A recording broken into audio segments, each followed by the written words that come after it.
There are several tools for temperature measurement that can be used with induction heating. In preheat applications, a traditional temple stick can be used. This is a type of crayon used to mark the workpiece, which will melt when reaching temperature. However, this is a highly manual process and is subject to human error. Close monitoring of the melting crayon mark is required. Another method of temperature measurement when preheating is with the use of a contact probe. The probe is highly sensitive to placement, and therefore human error is again a risk factor.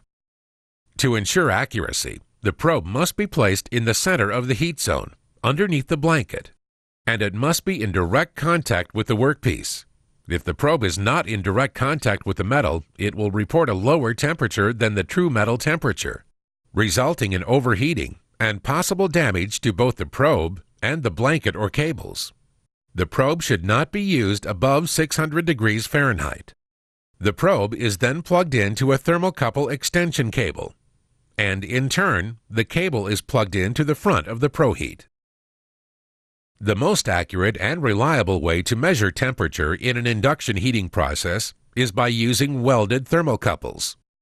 Thermocouples used to measure and control temperature should always be placed in the center of the heating coil, underneath the blanket.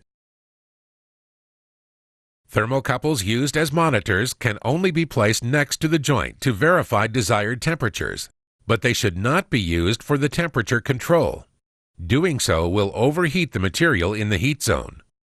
A Type K 20-gauge solid thermocouple wire consisting of 2 wires will be spot welded directly to the workpiece using a thermocouple attachment unit. The other end is fitted with a 2-pin Type K connector. Type K thermocouple wire has a positive and negative wire. The positive wire is marked as solid yellow or striped yellow.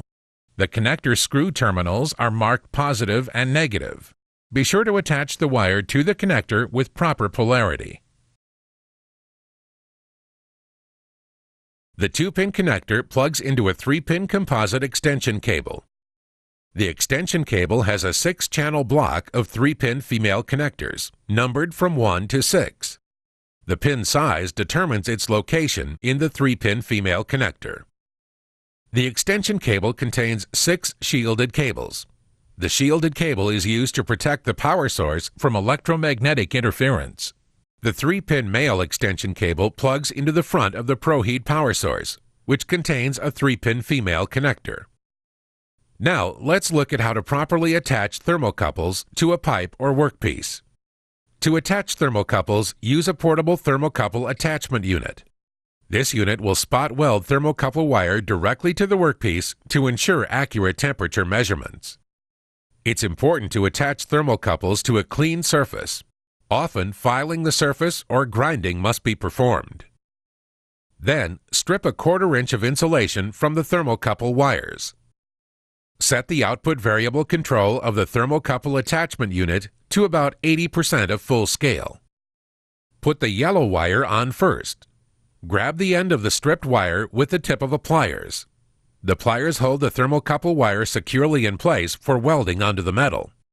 Be sure that the pliers are not touching the workpiece and that wires are not touching each other when the unit is energized. This would cause the thermocouple wire to fuse to the pliers rather than to the workpiece. When the unit is ready to weld, an indicator light will illuminate, and a buzzing sound will also signal that the unit is ready. Be sure to use the welding glasses supplied with the unit. Simply press the discharge button, and the thermocouple should now be welded into place. There will also be a sharp crack and a slight arc flash. Protective shaded eyewear should be worn during the procedure. 1/2 of the thermocouple wire will now be welded into place.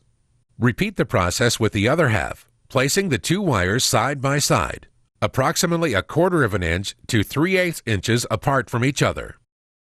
Once securely in place, wires should be bent parallel to the workpiece, so as to lie flat against the metal. This will also test the weld. If the weld shows signs of breaking, simply remove the wire, restrip the end, and repeat the spot welding process. After the thermocouple wires are welded to the workpiece, they may be taped to prevent movement. It is best to route the wires perpendicular to the direction that the coils will be wound.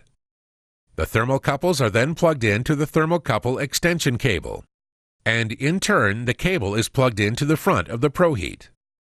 Thermocouples must be identified and labeled to correspond with their locations on the pipe. This is sometimes documented in the post-weld heat treatment procedure. Using the ProHeat system, up to 4 control thermocouples can be used, as well as up to 2 monitoring thermocouples. Redundant thermocouples can also be used as backups. In cases where thermocouples break during the heating process, the redundant thermocouple can be plugged in without interrupting the heating process. The 4 control thermocouples will be read by the ProHeat's controller.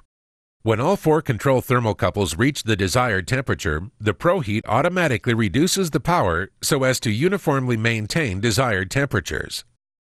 The monitoring thermocouples will be read and monitored by the ProHeat's controller, but not used as control thermocouples.